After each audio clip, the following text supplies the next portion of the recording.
Round 7 of the URC gave us some feel good stories in the run up to Christmas. My name's Mark. Let's talk rugby.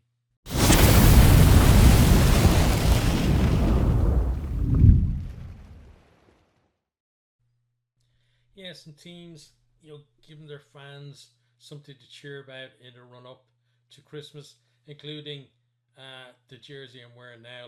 And it came just at the right time.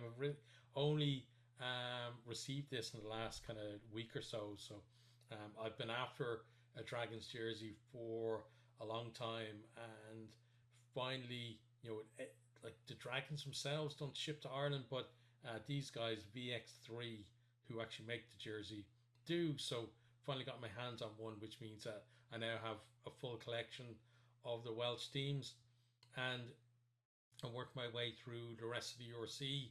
Obviously, my hope is to have a jersey for every single one of the teams. I think um, there is another jersey that I got of a team that I haven't had so far, but I haven't debuted it on the channel yet. When that team have a good result, we'll have that on. And there's another one that's supposed to be on the way, but it's been on the way for like a month, so we'll have to see if that actually turns up. Is the problem. But yeah, another great weekend of rugby. Unfortunately for me, I was working most of the weekend, so I only actually got to cover the Friday game, the Leinster Ulster game. But I would have liked to have watched a lot of the games yesterday. But when you're working, what can you do? You gotta pay the bills somehow, right? But what we do as usual is we're just going to go down through, touch a little bit on the games, not talk too much about them. Always trying to keep these summary things under 20 minutes if I can, because I know I tend to prattle on. But we'll see how it goes. But we're going to start with the Welsh derby that was on Friday night, and that was Cardiff 17, Scarlets 21. So Cardiff came into the game second in the league, flying high, looking good. Scarlets down there, bottom of the table. Only like they only just got their first win of the season in round 4, and yeah, you're kind of thinking that you know Cardiff just keep that momentum going, because that was the problem with them last year, right? Was they had a really good start to the season, and then turn of the year into like the beginning of of the new year and stuff, they fell away, and then they just couldn't pick the momentum back up. And hopefully, for their sake, that it doesn't have like that. This isn't the start of something like that as well. That they can you know string a few kind of results together and keep themselves in the hunt there, because it's I'm an Ireland fan. Obviously, I want all of the Irish provinces to do well, and there are certain provinces that like other teams that have soft spots for as well.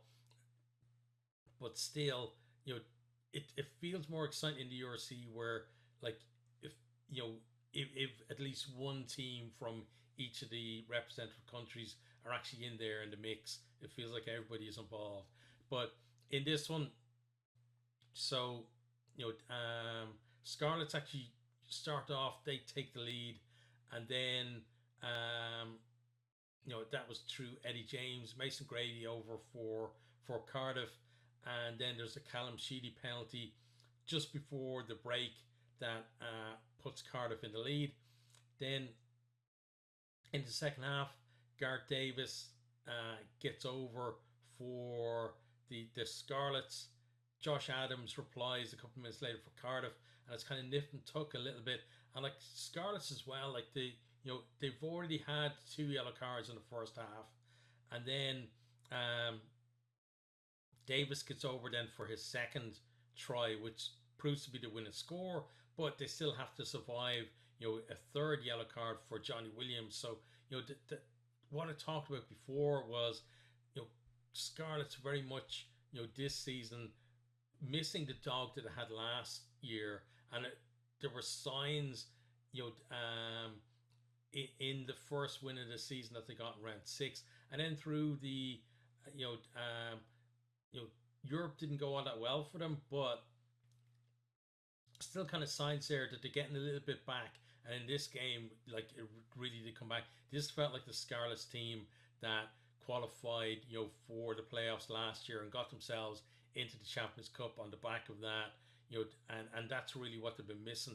Now it's about, can you replicate that? Can you keep that going for the rest of the season? For Cardiff, it's a bit of a dent in their ambitions as well. But again, gotta just dust yourself off and go again. Final score: Cardiff 17, Scarlets 21. Right, on to the next game then. So Leinster 24, Ulster 20. There's a full review of this up on the channel if you want to check it out. But game of two halves, really. Ulster, couple of tries from Werner Koch, and then Tom Stewart. His try was brilliant, like just the strength he showed to get over. And one try from Ricky Ioane for Leinster. Ulster in control at half time, and defense really was doing well for them. Leinster looking very kind of sloppy in attack. Into the second half then, and we have tries from JJ Kenny, James Lowe, and Dan Sheehan, and just a lone penalty from Nathan Doak for Ulster. And Leinster, for the second week in a row, actually come back, losing on 60 minutes and have to score and come back to win the game in the last quarter, and they're actually able to do it. So I don't know when the last time Leinster were able to do that before. It's got to be a few years ago now. And something I mentioned as well in the full review is that part of that is because obviously generally they're not in that position very much. This year is kind of a bit of a blip for them, but when we have seen them in that position, especially in in finals and stuff, or knockout games, they haven't been able to get it done. So the fact that they've done it two weeks on the bounce, one in Europe and one in the URC, is brilliant for them. I think still a lot for them to do. Ulster, even though they lost this, I think this will be a G up for them, because they can see that the gap between themselves and Leinster is not as big as it was last season. But Leinster 24, Ulster 20 was the final score. On to the start of the game. So we start with DHL Stormers 34, Lions 27. So Lions have a brilliant start to this. Venter over in the first minute, with a try. Then you have a penalty for Chris Smith as well. Mart over for the Stormers as they kind of keep in touch a little bit. But then right before the break, Venter over for his second try, and Lions in control at half time. But we've seen so many games now this season where teams been able to produce a second half performance and come back over the top, and that's what the Stormers did. 3 tries for them in the second half. I think Evan Roos gets the last one, and then by the time, so at that stage, Stormers have the bonus point in the bag. The game is still a little bit in the balance, especially when who is it? Mpeku, I think, went over like 10 minutes to go for the Lions, and made it a bit of a chance of a grandstand finish. Lions couldn't get there, but they do get themselves at least a losing bonus point out of the game. At least the performance deserved that. And still with the Lions, we're seeing like performances in South Africa so far this year have been brilliant. Away from South Africa, not so good. But the Stormers still beating all comers, although the Lions made them work for this more than most of their opponents this season. DHL Stormers 34, Lions 27 was the final score. Okay, on to the next game then, and that was the Italian derby. So Benetton 21, Zebre 15, and I think this really does speak to the the contrasting changes in fortune for both of these teams, because Benetton not as competitive as they used to be. Zebre far more competitive than they used to be, but still, at home at least, Benetton with the edge in the head-to-head. But, first half, we had Mendy over for a try for Benetton, then Umaga with a couple of penalties, and just before half-time, Montemaori gets Zebre on the board and keeps them a little bit in touch with a penalty. Into the second half then, Ferrari over for Zebre for a try. Looks like they might, be able to stage comeback. But then Gasparini for Benetton and then Jesse for Zebre are the final scores. And then,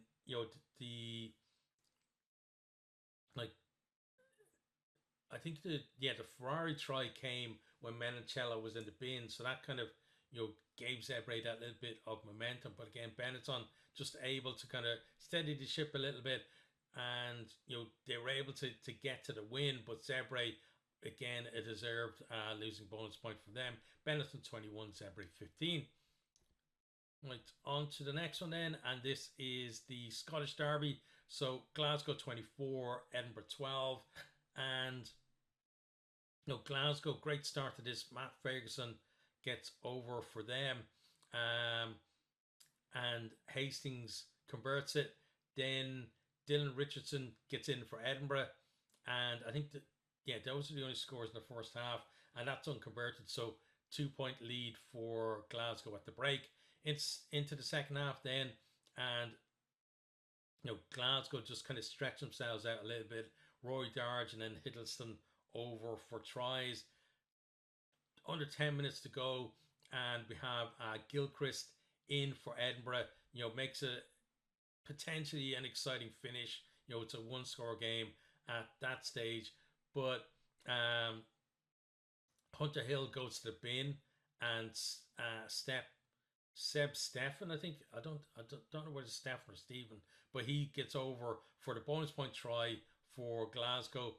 And also that score, I think at the stage, I think it was 19-12 at before he scored. So his try also takes the bonus point away, the losing bonus point away from Edinburgh. Glasgow 24, Edinburgh 12 was the final score. And I talked about it beforehand as well, that it always feels like this game now is very similar to the Italian derby, where I kind of would expect Glasgow definitely to win the home game.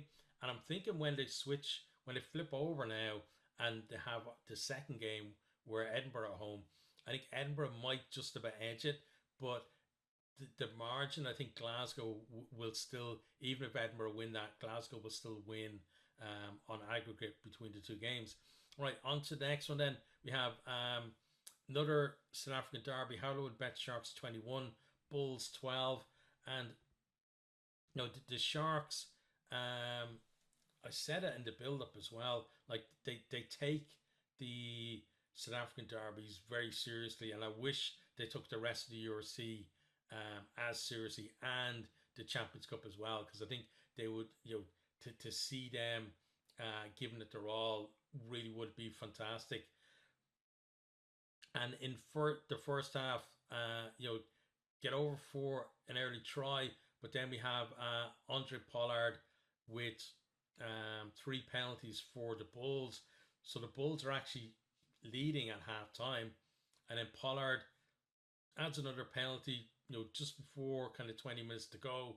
So it's I think at that stage it's 12-7 to the Bulls, but then they can't bring it home. And last 10 minutes, Sia Khaleesi and Edwin van der Merwe over for the Sharks. That's enough to get them to win and deny the Bulls a losing bonus point. And Bulls kind of, since they lost to Glasgow, really, in that kind of head-to-head, where both of them were kind of up on the cusp of the top 3, Bulls really have kind of lost their way, both in the URC and, didn't have the best of times in Europe. Like, they had one brilliant half against Bordeaux, who then just smoked them in the second half. And then they sent, a second team for their other game as well. So, the Bulls need to find something from somewhere. But Hollywood Bet Sharks 21, Bulls 12 was the final score. on to then the next game. So we have the two non-derby games um, to finish off. So first one is Ospreys 10, Munster 26. So Munster kind of getting back on the horse a little bit with that one. Um, and a good start from Munster. You have 3 tries in the first half. Shane Daly, Lee Barron, and Jack Crowley. Um, all of those were converted. Oh no, sorry, two of those 3 were converted, and then just a sole penalty from Dan Edwards. Um, and that penalty though gave Ospreys a lead, but a couple of minutes later, Max Nagy goes to the bin, and that's where the first try for Munster came when they were playing against 14 into the second half. Then, and we have Mike Haley completes the the bonus point for Munster, gets the 4th try, and you're thinking, okay, well, Munster probably kick on from here and get a decent score, but that's actually the last time they score in the game. Then we have Morgan Morse over for Ospreys, and Jack O'Donoghue goes to the bin, but then Ospreys can't add anything else to their score there. So like Munster not able to stretch away, but kind of like a both teams kind of completely static, as it were, in terms of scoreboard. Ospreys not able to come back at Munster, even though they had a man advantage for those 10 minutes, and Munster not able to kind of pull themselves away either. But Ospreys 10, Munster 26 was the final score. And then we come to the game. The reason why I'm wearing this jersey and not I don't can you can think you can see the Connacht jersey there, and not the Connacht jersey that's there in the background. So Connacht actually started the game well in this, and that they actually score first, and they're leading 7-0, and then as Connacht generally do, they kind of lose the plot. But Dragons played really well. You know, responded brilliantly to that. I felt, they get over for 4 tries before half time. So we have Ollie Burrows first, which the conversion then brings them level. Then Shea Hope gets over about 10 minutes later. Then we have Jared Rosser gets in, kind of in the 10 minutes or so before half time. And then Connacht, really kind of, Dragons really kind of pushing their, they have the ball for, I think it was 4 minutes for, with the clock in the red, and get themselves, well, they don't get over for a try. They actually force a penalty try. But it's the same thing, right? Their pressure led to the score. Just means you don't have to kick the conversion. So that's their bonus point try. And then Paul Boyle goes to bin as well for Connacht, which means that in the second half then, we have 10 minutes for the Dragons playing against 14. And during that period, not able to add any more tries. But what they do is a couple of penalties from Angus O'Brien, just eking the score out a little bit. And then just as we're back to 15 each, then Rio Dara gets in for them. And then Shea Hope in for a second 10 minutes later as well. And, it's a complete blowout. Like Dragons, at that stage, what was it? 48 points to 7, I think, at that point. And then Connacht put a little bit of gloss on the score for themselves, or at least on the game. They still lost by 20 points. But now Keane Prendergast, last 15 minutes, Keane Prendergast in for a couple of tries, and then clock in the red, then Sean Janssen gets over for Connacht's bonus point try. So, obviously losing by 20 points, there's no losing bonus point for them, but they do get a try bonus point out of the game. But yeah, fantastic performance from the Dragons. So happy for them because to be obviously as I was cheering for Connacht, but I just know being a fan like that where your team isn't performing, you haven't seen them winning the URC at home like for so long. Like I think it's over a year or something. It was. Um, you know they got themselves a win in Europe, and then that little bit of momentum, bit of confidence, brought them to here as well, and they get their win. Yeah, because I think the last win I'm pretty sure was the opening round of last season against Ospreys. I'm pretty sure that's right, or at least in the URC. So brilliant, result for them, I think, and hopefully it's a confidence builder. It's not just kind of a one-off. It's not just Connacht's Christmas gift to Welsh rugby, because Connacht can do things like that.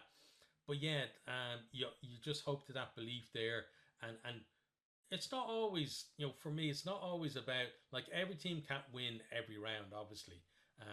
There's always going to, like, other than draws, there's always going to be 8 winners and 8 losers every time we have a round of the URC. But I think it's more about having that at least belief before the game that a win is a possibility, and being competitive in the game, and maybe because of that, you end up with maybe a try bonus point or a losing bonus point, or both, and not necessarily win the game, but at least you're either um, you know getting match points, or at least showing some progress in some area of your play, that it's not just always doom and gloom, because nobody wants to see a team down the bottom of the league, losing week in, week out, week in, week out. And for some people, the solution to that is kick them out of the league. But for me, you know, I never look at it that way, because I always think I'm a rugby fan. There are rugby fans who are Dragons fans, and for me, if I was a Dragons fan, or let's say Leinster, right? Let's say Leinster were the team who were bottom of the league every week and getting beaten every single time. I'd still rather be a Leinster fan and have them in the league, and and have that at least somewhat hope of, oh, we might actually get a win, or even just being able to cheer tries, than not have them in the league at all, and have diminished interest in the league because my team aren't in it anymore. And I don't know whether Dragons fan feel that way or not, because like every fan is different. But for me, yeah, that's kind of the way I look at it, is try and put myself in their shoes, and I would think, yeah, you know, I want to see my team there. Obviously, I want to see my team win, but again, I'd rather see my team there and losing than not there at all. So I'm delighted for the Dragons fans, and I hope that this, it's not going to be like last year, where that win against the Ospreys, which kind of was kind of a false signal of, oh, the Dragons might actually be on something now. Last season, and it didn't happen. Hopefully, this isn't a false flag as well. Hopefully there is at least one more win in the season, and even if it is only one more win, when they get to the end of the season, it'll be 2 wins and 2 draws, at least. Then, from the campaign, which again is something to build on. The whole thing of Rome wasn't built in a day, etc. applies a lot. And again, I always kind of cite the example of Zebre, who've built themselves up, but that didn't just come out of nowhere. They put in the hard work to do that, and they put in the planning. They recruited well in terms of players and coaches, and it was multi season for them to do that, to get where they are now. And I do believe that Dragons are certainly capable of doing that. They're, we look at the WRU, and sometimes I think, is there anybody competent at all in Welsh rugby? But I think a lot of it is the union. Like, I think at the regions, there are people of talent there, and maybe in terms of playing talent, it hasn't been like the best crop for Wales. But again, like things like this, it's not just one small snapshot in time. Like 4 or 5 seasons in the grand scheme of things is not a lot of time, in the life of a rugby club or a nation or wherever, and that's what I'm talking about is long term maybe things can improve for the Dragons. But the final score, Dragons 48, Connacht 28. And I'm realizing now I maybe going over my time limit that I set myself. Let me check here. Oh yeah, I'm gone way over it. So we're gonna look at the table quickly, and then I'll let you get back to whatever you were doing before you clicked on this. But first in the league, we've got the Stormers there, doing really well, 7 from 7, leading the way, looking great, and you're thinking like, are they going to be the first team to to win the URC in the URC format, as it were? Because obviously there's different formats of this league, but to maybe lift the trophy twice, because that's what they're looking on at the moment. Just brilliant. Then you got Munster there. They got their win, and they're just keeping in touch there now, on 29 points. So they're in 3 points back from the Stormers, and they're in position, if the Stormers do slip up, to potentially take advantage of that. Then Cardiff have slipped down to third after that loss against the Scarlets, but they're still in touching distance. 5 wins from their 7 rounds so far, 26 points. Then Glasgow, beginning to rise back up into kind of the area we normally see them. They're in 4th place there, 5 wins as well for them, 25 points. Ulster, after that loss to Leinster, kind of knocked them a little bit, but they just need to keep that momentum going, I feel. 4 wins from their 6 games so far, 22 points, and Leinster have risen up to 6th, and there is kind of casting a shadow really over the teams above them, and just kind of almost kind of lurking there, saying, if we click into form, because right now most people I think are thinking it's when Leinster click into form, but I'm not sure that's a definite thing. That this kind of dip in form is already, I think, a bit longer than most people would have expected. But if they click into form, they're there to potentially start moving further up the table. But at the moment in 6th place, 4 wins, 21 points. Lions then in 7th place, 3 wins from their 7 games, 17 points. The Bulls, clinging onto their position in the playoffs at the minute in 8th, 3 wins for them as well, 15 points. Then Connacht, who had a great chance really to get themselves further up the league and couldn't take it, in 9th there, just 2 wins from the 6 games so far, but they've got 15 points. So they've done well. I think they've taken points from every game that they played so far this season. It was kind of touch and go whether they're going to do it against the Dragons, but just about got there. Next time, Benetton in 10th, 3 wins for them, 13 points. Edinburgh in 11th place, 2 wins from their 6 games, 13 points. The Sharks in 12th, 2 wins and a draw from their 7 games, 12 points. And they're yet again the bottom South African team.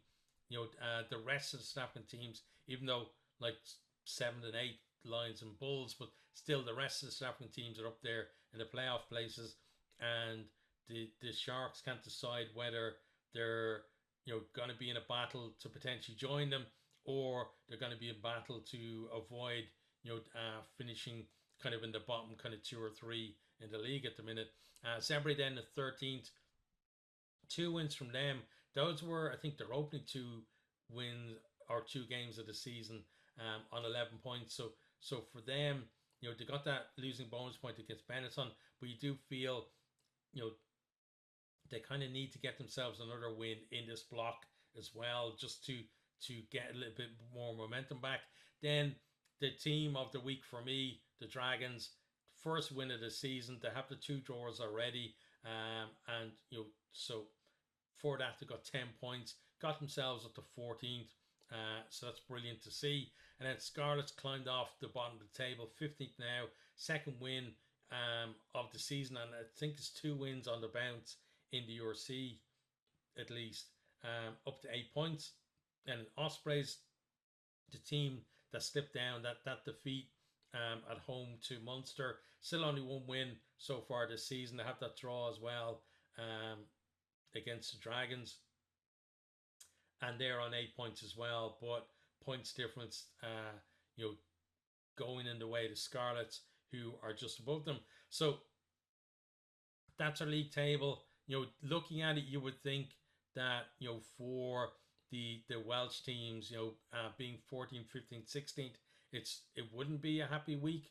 But again, Dragons won, Scarlets won, and you got Cardiff right up there in 3rd place. So compared to where Welsh rugby has been over the last year, it certainly feels like it's a good thing that's happened this week. But they need a lot more good things to happen over the next little while. But hopefully it does, because again, never like to see rugby fans being down for too long. You always want, or at least I do, for every team and every kind of group, whether it's nation or the provinces or regions or wherever, clubs, to be competitive.